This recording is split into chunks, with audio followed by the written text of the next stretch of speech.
Hi friends, ഇന്ന് നമുക്ക് കുഞ്ഞൊരൂണൊരുക്കാം. വറുത്തരച്ച മങ്കട മീൻ കറിയും ചേമ്പ് മത്തൻ ഏത്തയ്ക്ക എരിശ്ശേരിയും ചീരത്തോരനും നമുക്കുണ്ടാക്കാം. മീൻ കറിക്ക് ആവശ്യമുള്ള കുറച്ച് തേങ്ങ, കൊച്ചുള്ളി 4-5, കുരുമുളക് 1/4 ടീസ്പൂൺ, ഉലുവ 1/4 ടീസ്പൂൺ, കറിവേപ്പില ഇവയെല്ലാം ചേർത്ത് നമുക്ക് നന്നായിട്ടൊന്ന് മൂപ്പിച്ചെടുക്കാം. ഇവയെല്ലാം നന്നായി മൂത്ത് വന്നതിന് ശേഷം 1 ടേബിൾ സ്പൂൺ മല്ലിപ്പൊടി, 2 ടേബിൾ സ്പൂൺ മുളക് പൊടി, 1/2 ടീസ്പൂൺ മഞ്ഞൾപ്പൊടി എന്നിവയെല്ലാം ചേർക്കുക. നന്നായി മൂത്ത് വന്നതിന് ശേഷം ഗ്യാസ് ഓഫാക്കി നമുക്കിത് തണുക്കാനായിട്ട് വെക്കാം. ആ സമയം കൊണ്ട് നമുക്ക് ചട്ടി അടുപ്പത്തേക്ക് വെക്കാം. എന്നിട്ട് കുറച്ച് വെളിച്ചെണ്ണ, അതിലേക്ക് ആവശ്യത്തിനുള്ള കടുക്, ഉലുവ ചേർത്ത് ജസ്റ്റ് ഒന്ന് പൊട്ടി വരുമ്പോഴത്തേക്കും വെളുത്തുള്ളി, ഇഞ്ചി, കൊച്ചുള്ളി, 2 വറ്റൽമുളകും ചേർത്ത് നന്നായിട്ടൊന്ന് വഴറ്റിയെടുക്കണം. അതൊന്ന് മൂത്ത് കളർ മാറി വരുമ്പോഴേക്കും നമ്മൾ വറുത്തരച്ച് വെച്ചേക്കുന്ന അരപ്പ് ചേർത്ത് നന്നായിട്ടൊന്ന് മിക്സ് ചെയ്യുക. എന്നിട്ട് അതിന് വേണ്ടുന്ന ആവശ്യമുള്ള അരപ്പ് ചേർക്കുക. ശേഷം അതിലേക്ക് മീൻകറിക്ക് ആവശ്യമുള്ള പുളി, ഉപ്പ് ഒക്കെ നമുക്ക് ഈ സമയത്ത് ചേർക്കാം. ചേർത്ത ശേഷം നമ്മൾ ഈ അടപ്പൊന്ന് മൂടി വെക്കുക.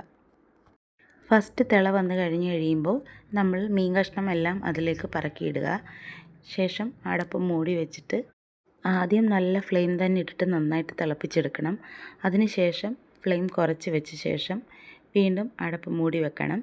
വെച്ച ശേഷം നന്നായിട്ടൊന്ന് വെന്ത ശേഷം തുറന്ന് ആവശ്യത്തിന് കറിവേപ്പില ചേർത്ത് നമുക്ക് വാങ്ങാവുന്നതാണ്.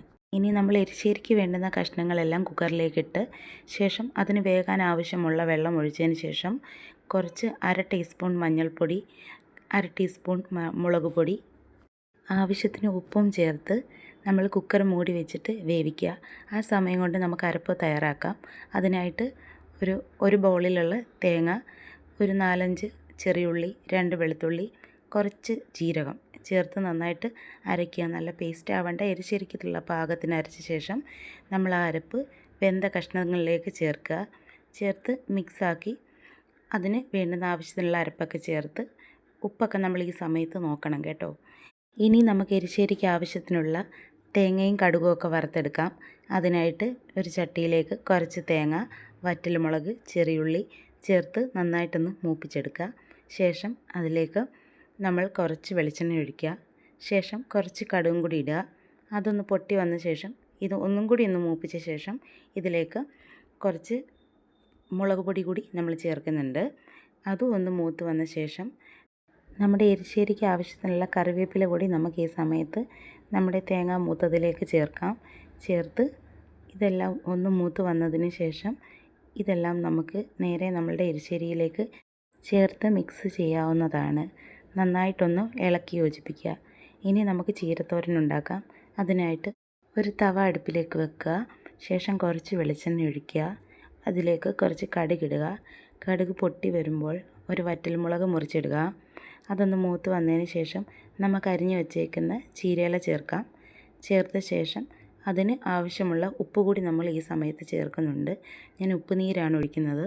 ശേഷം ഒന്ന് ജസ്റ്റ് ഒന്ന് മിക്സ് ചെയ്ത് നമുക്ക് മൂടി വെച്ച് ഒന്ന് ജസ്റ്റ് ഒന്ന് ആവി കയറ്റാം. ആവി കയറി തുറന്നതിന് ശേഷം നമുക്ക് ഇതിനായിട്ടുള്ള അരപ്പ് റെഡിയാക്കാം. കുറച്ച് വെളുത്തുള്ളി, കുറച്ച് മഞ്ഞൾപ്പൊടി, അതിലും കുറച്ച് മുളക് പൊടി ചേർത്ത് ഒന്ന് ജസ്റ്റ് ഒന്ന് ക്രഷ് ചെയ്തെടുക്കാം. അതിനുശേഷം തുറന്ന് നോക്കിയ ശേഷം നമ്മൾ അരപ്പ് ചീരയിലേക്ക് ചേർക്കാവുന്നതാണ്. ചേർത്ത് അതും ഒന്ന് മൂടി വെച്ച് ഒന്ന് ആവി കയറ്റാം. അങ്ങനെ നമ്മുടെ ചീരത്തോരൻ റെഡി ആയിട്ടുണ്ട്. നമുക്കിനി ഊണ് വിളമ്പാം.